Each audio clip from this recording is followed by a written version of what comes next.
Alors, Lilith est sans doute le symbole le plus ancien euh, qui soit parmi ceux que l'on utilise en astrologie, puisque son origine première se situe en Mésopotamie.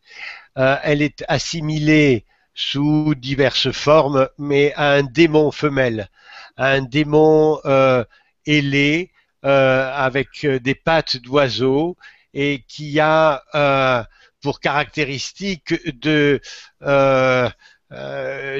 tuer les femmes en couche, de tuer les nouveau-nés, mais aussi de soustraire aux hommes leurs semences. Donc c'est une figure clairement démoniaque. Dès cette époque, on l'a assimilée à l'épouse de Satan. Et donc, elle est née vraiment dans la première des cités mésopotamiennes. Elle est née à Akkad. En tout cas, c'est là que l'on trouve sa première trace.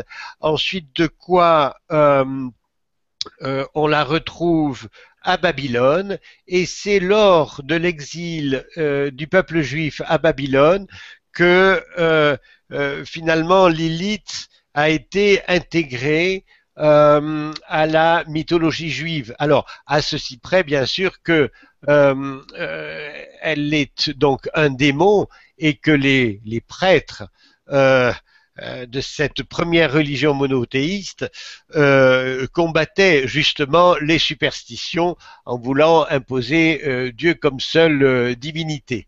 Alors, elle est née donc chez les peuples de Mésopotamie et elle a été transférée lors de la sortie de l'exil de Babylone. Elle était transférée donc à la mythologie juive.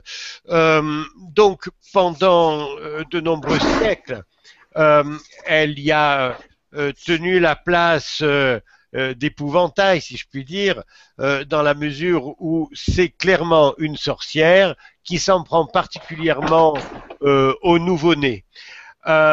Cela dit, il y a donc cette association de Lilith à la première Ève qui correspond au mythe le plus connu et qui est relativement tardif. En effet, il s'agit en fait d'une adaptation ou d'une illumination qu'a eu un rabbin qui s'appelait Ben Sira, vivait en Perse entre le 7e et le 10e siècle après Jésus-Christ.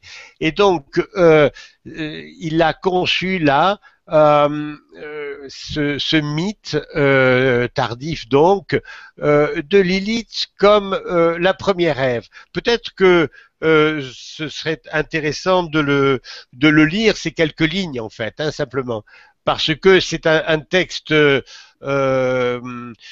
l'on a par la suite beaucoup déformé, mais qui a vraiment une résonance très forte.